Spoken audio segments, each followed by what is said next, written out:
واقعی جو مگسبان ہے جو اس سے مکھی کو پالنا جانتے ہیں یا جو ڈر نکل جاتا ہے ایک مگسبان کا مکھی سے، وہ بہت اچھی طرح اسے پال سکتا ہے اور مکھی بھی اسے پہچاننے لگتی ہے تو اس کو ڈنگ نہیں مارتی. اور اس کا مطلب یہ ہے کہ آپ مکھی کو زیادہ ڈسٹرب نہیں کریں. مکھی صرف اسی صورت میں ڈنگ مارتی ہے جب اس کو یہ خطرہ ہو جائے کہ میرے چھتے کو خطرہ ہے، میرے بچوں کو خطرہ ہے، تو تب وہ ڈنگ مارتی ہے، ادروائز وہ ڈنگ نہیں مارتی. اور ہاں مگسبان کو طریقے آ جاتے ہیں، جب آپ پالنا شروع کرتے ہیں تو اس کو طریقے آ جاتے ہیں کہ کس وقت مکھی کو چھیڑنا چاہیے. میں نے یہ سن رکھا ہے کہ جو ہنی بی ہے وہ بڑی انٹیلیجنٹ ہوتی ہے، اس کا لرننگ پروسیس بڑا اسٹرانگ ہوتا ہے. تو یہ بتائیے کہ آپ چونکہ آپ نے پوری زندگی اس پہ ریسرچ کی، بڑا کلوزلی اس کو دیکھا، تو ہنی بی کے کریکٹرسٹکس کے بارے میں بتائیے کہ کس طرح سے یہ اپنی خوراک ڈھونڈتی ہے، کالونیز میں رہتی ہے، فیملی سٹرکچر ان کا کیا ہوتا ہے، آپ نے کیا آبزرو کیا؟ یہ مکھی جو ہے خاندان کی صورت میں رہتی ہے. اس کے خاندان کے 3 اراکین ہوتے ہیں، نر، ملکہ اور کارکن مکھیاں.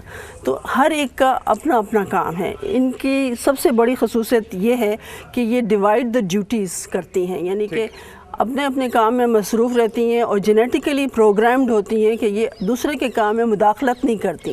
جیسے نر کا کام ہے کہ اس نے ملاپ کرنا ہے ملکہ مکھی سے، ملکہ کا کام ہے کہ اس نے انڈے دینے ہیں، کارکن مکھی کا کام ہے کہ اس نے سارے گھر کے جو کام ہیں، خاندان کے کام ہیں، اس نے ہی کرنے ہیں. خوراک لے کے آنی ہے اور بچوں کی گھروں کی صفائی کرنی ہے، بچوں کو خوراک دینی ہے، ملکہ کی دیکھ بھال کرنی ہے، ملکہ کی صفائی کرنی ہے، پھر چھتے کو گرم یا ٹھنڈا رکھنے کے لیے اس نے جو کچھ کرنا ہوتا ہے وہ کرتی ہے.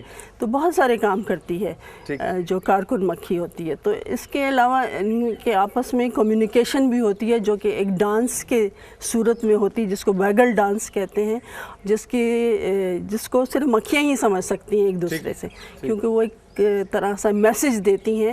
اور ان کے ہاں ڈیموکریسی ہوتی ہے، ان کے ہاں لائلٹی ہوتی ہے، ان کے ہاں اچھا مکھیوں کے ہاں بھی ڈیموکریسی ہوتی ہے؟ جی بالکل. تو بتائیے کہ ان کے ہاں کس طرح سے ڈیموکریسی، کن چیزوں پہ ڈیموکریسی کی ضرورت؟ مثلاً جب بہار کے سیزن آتا ہے تو ان کی کالونی ملٹی پلائی ہوتی ہے، ٹھیک ہے. جب ملٹی پلائی ہوتی ہے تو اس کا مطلب ہے کہ ملکہ جو ہے وہ انڈے دوسرے دے دیتی ہے جس سے ملکہ مکھیاں بننی ہوتی ہیں. تو جب ملکہ نے جانا ہوتا ہے دوسری جگہ میں تو وہ سوارم کی صورت میں اپنے پہلے بکسے سے علیحدہ ہو جاتی ہے. پرانی ملکہ جو ہے نئی ملکہ کے لیے جگہ چھوڑتی ہے اور وہ جاتی ہے.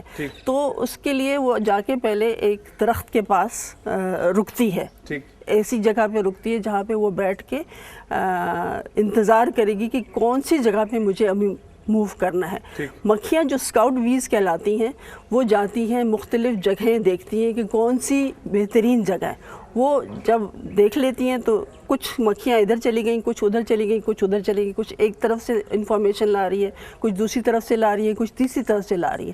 وہ اپنی انفارمیشن ڈانس کے تھرو میسج کنوے کرتی ہیں اور اس سے یہ ہوتا ہے کہ مکھیوں کو پتہ چل جاتا ہے کہ یہ مکھی جو ہے یہ اس طرف کا اشارہ دے رہی ہے، اس طرف خوراک ہے، اس طرف نہیں ہے، اس طرف اچھا گھر ہے جہاں وہ جا سکتی ہیں.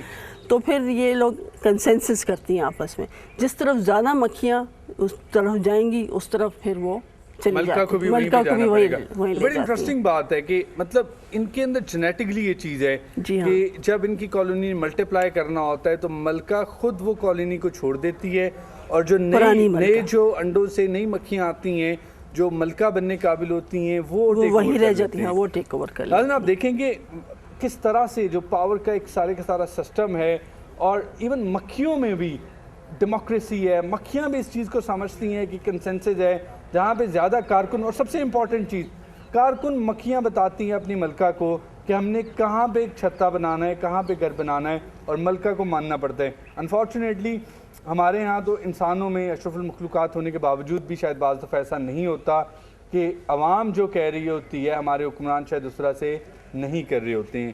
یہ بتائیے گا کہ اگر پروفیشن کی بات کی جائے کہ کچھ لوگ اس کو ایز اے پروفیشن اپنانا چاہتے ہیں، کتنا سود مند ہو سکتا ہے، فائدہ مند ہو سکتا ہے؟ بہت زیادہ فائدہ مند ہو سکتا ہے کیونکہ آج سے 30 سال پہلے یہ مکھیاں آئی تھیں، صرف 30 کالونیاں آئی تھیں، آسٹریلیا سے منگوائی گئی تھیں. لیکن اس وقت ملک میں 4 لاکھ کالونیاں ہیں.